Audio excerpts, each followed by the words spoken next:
How would you feel if the US government made the day for voting a holiday? Make it a holiday and have voting last either a week or a 24-hour period so people deemed essential workers can actually have a chance.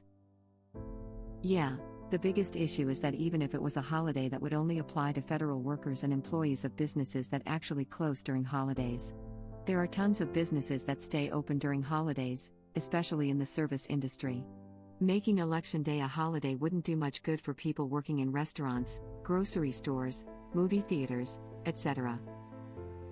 Making Election Day a holiday wouldn't do much good for people working in restaurants, grocery stores, movie theaters, etc., i.e., the people who actually have trouble getting time off to vote. That's so crazy to me. In Canada, we are allowed 4 hours to go vote during the workday, whether it be federal or provincial elections. At least in my job we are, and I thought that it was mandated everywhere. It's generally the same across the USA, though exact laws and the time, if it must be taken out of the workday, is potentially unpaid. This is generally not great, as there is a non-trivial portion of the population that can't afford to take that time unpaid. Even worse, if someone is working 2 jobs, those 2 employers don't need to coordinate to get the employee a voting window. This is all further compounded by access to speedy voting. In more populous areas, lines at voting centers can take hours. This has gotten worse recently as voting locations have been consolidated. So much so that in the primaries alone, voters in Texas waited over presidential election day is looking to be worse. It's not easy to convince someone who can't afford to miss a day of work to make that sacrifice. Web link. That's so brutal. It's 100% by design. This is crazy. I'm from the UK and have voted in maybe a dozen elections, in person and by post, and it's never taken me more than 2 minutes flat to walk in, vote, and leave, not to mention you can do it early in the morning or late into the evening. The federal government could just as easily mandate that every employer must give each employee a set amount of paid time off to vote on the day of the election, be it 4 hours or whatever. But it doesn't ever feel like the US wants people to actually vote. Most states have early voting that lasts a week or more prior to Election Day. Also, you can request mail-on ballots, however that varies from state to state. 9 states offer no early voting and not all allow no excuse absentee voting. That needs to be fixed, IMHO. Many voters don't even know early voting exists in their state. They really need to get the word out. I've been posting this link for months to show people which states have it and for how early. Web link. Awareness is a huge problem in general. Most people have no idea when elections are outside of the presidential elections every 4 years. Of course, my state has no early voting or unexcused absentee. In Germany, I can simply scan a QR code on the voting invitation to order an absentee ballot. When I was living in Washington, they would send me a ballot without me having to request it, which was as convenient as it gets. Fill it out, sign, seal, and drop it back in the mailbox for the mailman to pick back up. If I remember correctly, it didn't even require postage. They also sent a booklet with candidates' personal statements, a list of major endorsements from outside groups, and arguments for and against each ballot question. Now I live in New York, where it took an emergency executive order to allow absentee voting during the peak of the COVID crisis when hundreds of people were dying every day. A lot of people who can't bus 50 miles on election day can't do it to vote early, either. There's some effed up voter suppression in southern states. For federal elections, it should be a federal mandate. That way, states that are run by a majority one party will have less power to alter election rules and disenfranchise voters. That's not how the system is set up. States are given the power to run election, time, place, and manner clause of the U.S. Constitution. Even for federal offices, elections are held according to state-by-state rules. In my county, you can vote up to 3 weeks early 5 days a week, 8 a.m. to 5 p.m. and Saturday/Sunday before the election at the Board of Elections office. That, and anyone can request a mail-in ballot.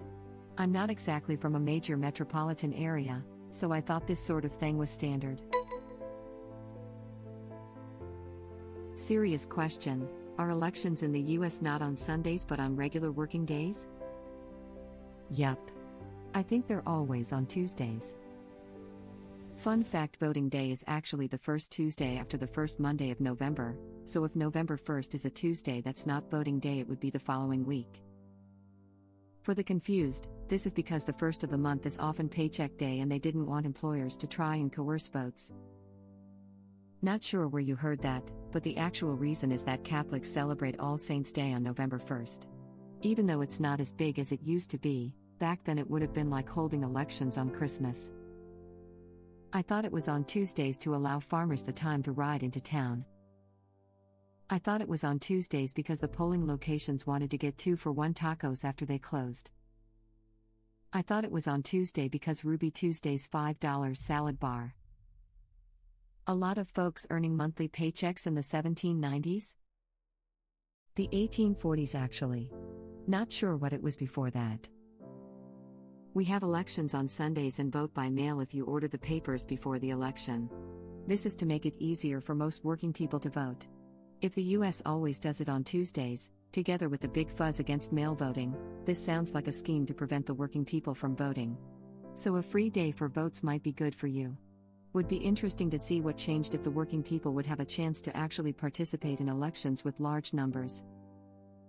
Originally, it was a scheme to make it easier for people to vote. The majority of people used to make a living in agriculture, and since most didn't live in cities but rather rural areas, it would take one day to get to their voting place.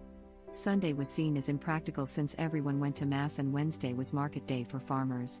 So Tuesday was picked as it was seen as the most convenient option. The fact it's in November also has to do with farm culture. Spring and summer and early fall were seen as impractical since that's when planting and harvesting take place. By November the harvest has been completed and it's not yet harsh winter weather.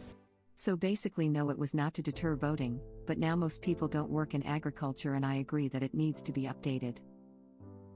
I feel like that is a problem with a lot of laws in the US. They were actually well thought out in the beginning, but then circumstances changed and no one bothered, or dared, to change the laws with them. 100% correct. Thomas Jefferson wrote that we should provide in our Constitution for its revision at stated periods.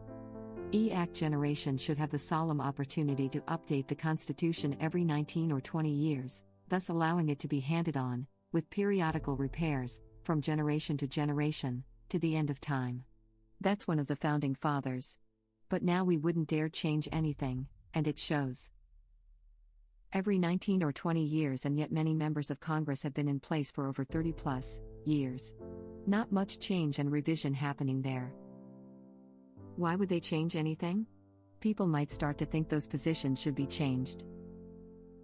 They're like leeches. If they actually did anything, you would notice them sucking your blood. More like mosquitoes.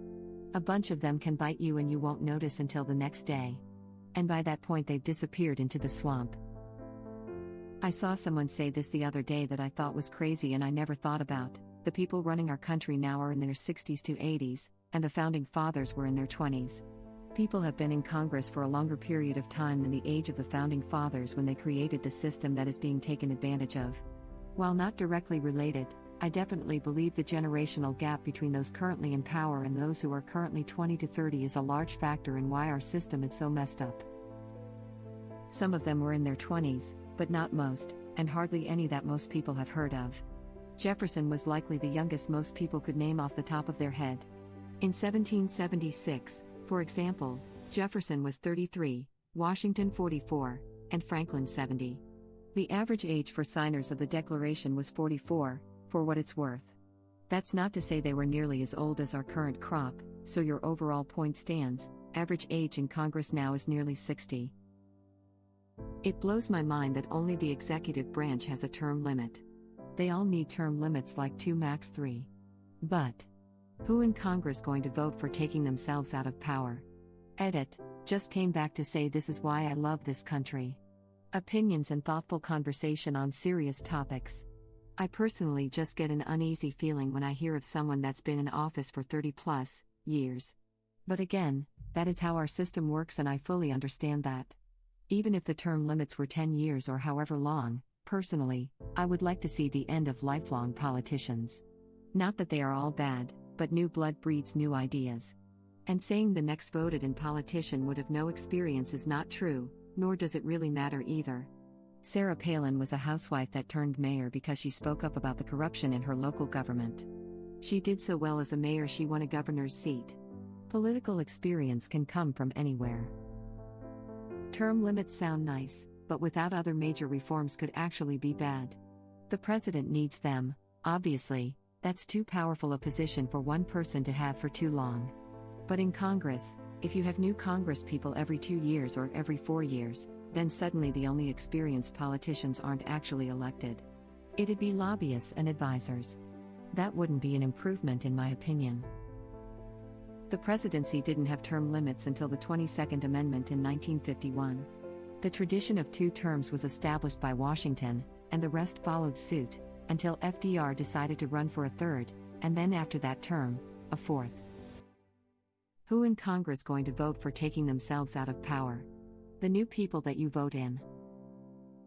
Unless you get more people like Susan Collins.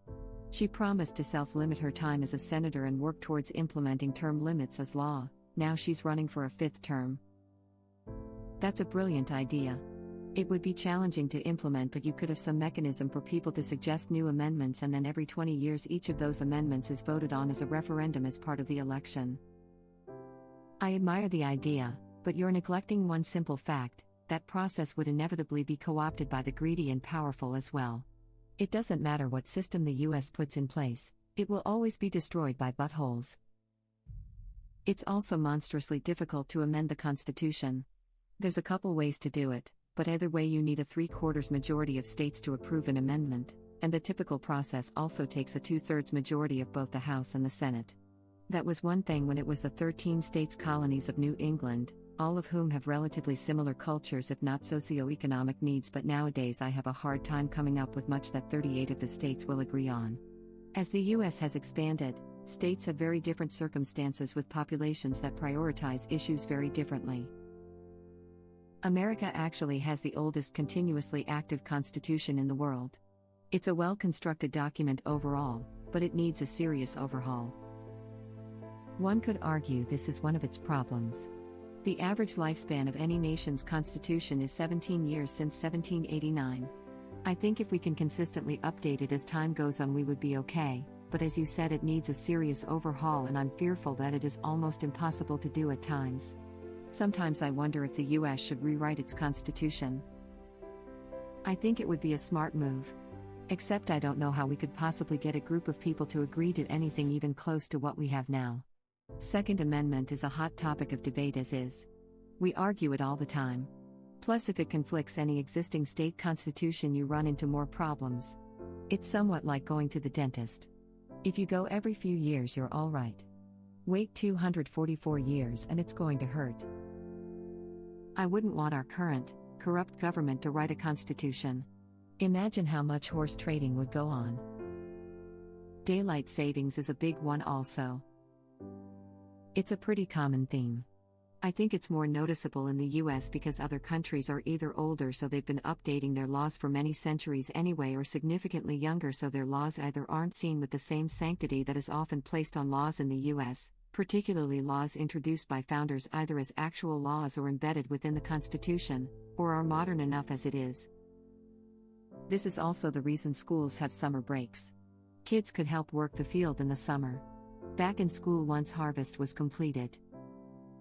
Still seems like a weird idea. In Switzerland, voting day is on Sunday exactly because of church. Back in the day, people went to church with the envelope in their coat pocket, and after services they walked over to the school and dropped in their votes. Because Sunday was the day where farmers had to be in town anyway. I think you missed a pretty important part. Things are way more spread out in the US. In the days before cars, it could take people a full day just to get to their voting location. They couldn't just walk there from church. Hell, in 1925 my great-grandpa compound fractured his leg. It took them 26 hours to get him to a hospital, and this was northern Wisconsin.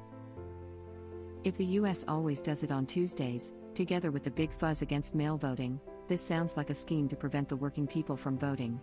Apparently it was originally so that farmers could have time to travel and to vote.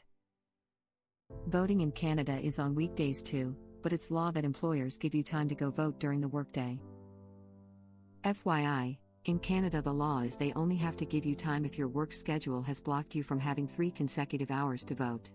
Work 10 a.m. to 7:30 p.m. Polling is open from 7 a.m. to 9 p.m. Your employer does not have to legally give you any time off since you have 3 consecutive hours in the morning.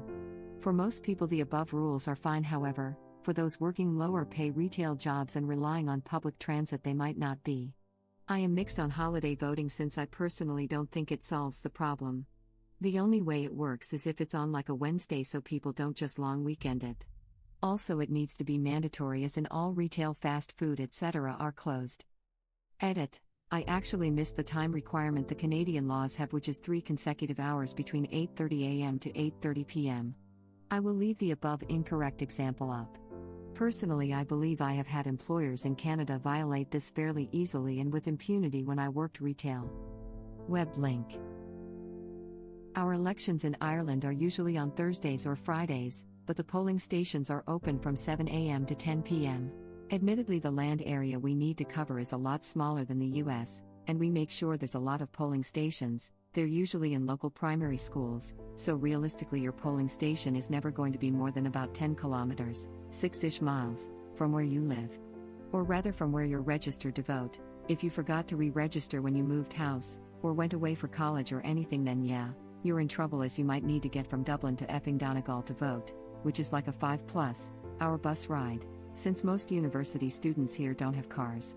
But I've known plenty who do it, just miss their afternoon lectures to get the bus that'll get them home before 10 p.m. Our votes happen on Saturdays. And you can vote early if you'll be out of area or unavailable due to work/travel sickness. Voting is also compulsory for us though. And the standard democracy sausage. We would get a lot of pushback from the religious right about voting on Sundays. Or Saturdays, just a different religious coalition. I've been voting by mail for a few decades. My state sends my ballot automatically. I set it up once in the past, but this time everyone is getting a mail-in ballot. I heard one idea to have voting on both Saturday and Sunday but stagger the hours so all time zones finish at once. Then you don't have to worry about West Coasters not voting at last minute because they like the projected presidential winner from the East Coast. You have to understand too, not everyone has off on Saturday and Sunday either. Thank you for watching. If you like our videos, please like them on YouTube. And share them with your friends. Please subscribe to be the first to know about Red Rabbit Reader's new videos. We welcome your comments below. Another of our videos will begin shortly.